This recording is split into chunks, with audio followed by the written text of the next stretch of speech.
नमस्कार दोस्तों, हमारे अगले वीडियो में आपका स्वागत है। जैसा कि पिछली वीडियो में हमने सीखा ज्योतिष क्या है, ज्योतिष के पाठ, हमने राशि सीखी, हमने उनके स्वामियों के बारे में सीखा, हमने दिन वार और उनके स्वामियों के बारे में जानकारी दी। हमने देखा कि कितने ग्रह हैं, कितनी राशियां हैं और थोड़ी सी डिटेल हमने नक्षत्रों के बारे में भी बताई थी, कितने नक्षत्र हैं।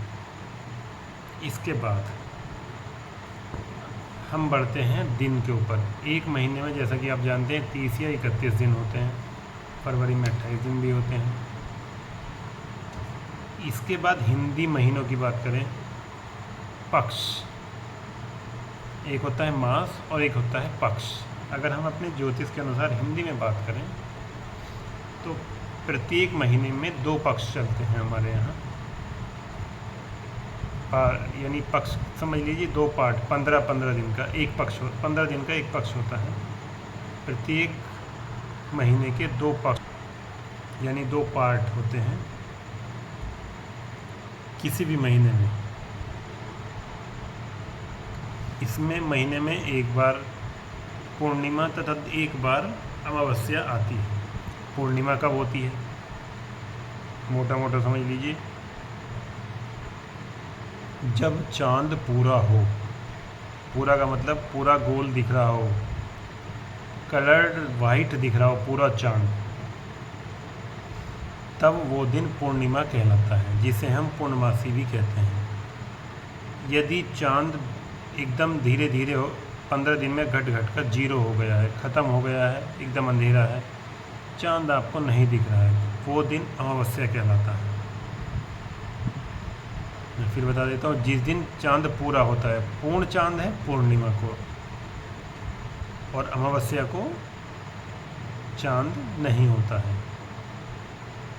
अब हिंदी की तिथियों की बात कर लेते हैं। 15 तिथि हैं, कैसे कैसे होती हैं ये, इनके बारे में डिटेल में समझ लेते हैं।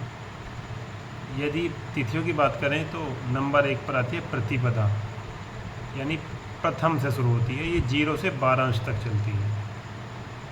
जी, ये अंश भी बताया जाएगा, सब कुछ बताया जाएगा। प्रतिपदा, द्वितीया, तृतीया, प्रतिपदा को हम एकम कहते हैं, द्वितीया को दूज, तृतीया को तीज और चतुर्थी को चौथ भी कहते हैं। चौथ, चतुर्थी। पंचमी यानी 5वां दिन, षष्ठमी छठा दिन यानी छठ भी कहते हैं, सप्तमी यानी 7वां दिन, अष्टमी यानी 8वां दिन, नवमी यानी 9वां दिन, दसवीं यानी 10वां दिन। इसके बाद नंबर आता है 11 पर, तो 11 नंबर को हम कहेंगे एकादशी। जी हाँ, एकादशी 11 नंबर को। फिर आएगा 12वां नंबर, 12वें नंबर को कहेंगे हम द्वादशी। 13वें नंबर पर आएगी त्रयोदशी, जिसे हम अपनी भाषा में तेरसवीं कहते हैं। फिर 14वें नंबर पर आएगी चतुर्दशी, जिसे हम 14वीं कहते हैं। और उसके बाद आती है पूर्णिमा, यानी चांद पूरा हो गया, पूर्णिमा का दिन, गोल चांद पूरा हो गया। फिर से 16वें दिन फिर प्रतिपदा, फिर द्वितीया, फिर तृतीया, फिर से चतुर्थी, फिर से पंचमी, फिर से छठ, फिर सप्तमी, फिर अष्टमी, फिर नवमी, फिर दशमी, फिर एकादशी, द्वादशी, त्रयोदशी, चतुर्दशी और अमावस्या। 30 तिथियों का एक चंद्रमास होता है। यानी अगर हम चंद्रमास की बात करें कि चंद्रमा का एक महीना, 30 तिथियों का। हमारे इंग्लिश का महीना भी लगभग 28, 29, 30, 31 इसमें होते हैं, परंतु जो हिंदी के महीने होते हैं वो 30 तिथि के होते हैं। 15 + 15, 15 दिन शुक्ल पक्ष के, यानी जब चंद्रमा बढ़ना शुरू होता है। जब चंद्रमा अमावस्या के बाद बढ़ना शुरू होता है, धीरे धीरे थोड़ा थोड़ा बड़ा हो दिखाई देता है, और लास्ट में पूर्णिमा को पूरा हो जाता है। वो पक्ष कहलाता है शुक्ल पक्ष। पक्ष दो होते हैं, शुक्ल पक्ष और कृष्ण पक्ष। जब चंद्रमा धीरे धीरे धीरे धीरे बढ़कर पूर्ण हो जाता है, बड़ा हो जाता है, पूरा दिखाई देता है, पूर्णिमा आ जाती है 15 दिन में, तब उस पक्ष को हम शुक्ल पक्ष कहते हैं। फिर से जब चंद्रमा घटना शुरू होता है उसे हम कृष्ण पक्ष कहते हैं। ये 0 से 12 डिग्री तक एक दिन होता है, 12 से 24 तक दूसरा, ये 180 तक जाते हैं। पूर्णिमा को 180 हो जाते हैं, 168 टू 180 180। इसके बाद से फिर ये भी घटने शुरू हो जाते हैं, यानी 180 माइनस 12 यानी 168 हो जाएगा। इसी तरह से घटते हैं। चलिए हम बात कर रहे थे तिथियों की। 30 तिथियों का एक चंद्रमास होता है। कभी कभी एक तिथि कम भी हो जाती है। जब 12 चंद्रमास मिलते हैं, यानी 12 चंद्रमास 30 दिन के जब मिलते हैं, तब एक वर्ष बनता है। हाँ जी, चंद्रवर्ष अलग होता है और सूर्यवर्ष अलग होता है। दोनों में अंतर होता है। चंद्रवर्ष में और सूर्यवर्ष में भी भिन्नता होती है। चूँकि पृथ्वी को सूर्य का एक चक्कर पूरा लगाने में 365 दिन लगते हैं, पृथ्वी का एक चक्कर चंद्रमा लगभग 354 डेज में पूरा करता है। मैं फिर बता देता हूँ।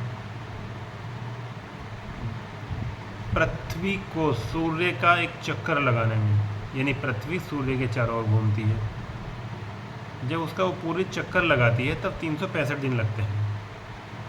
इसी तरह से पृथ्वी का एक चक्कर चंद्रमा लगाता है 354 डेज में, 354 डेज यानी 354 दिन में।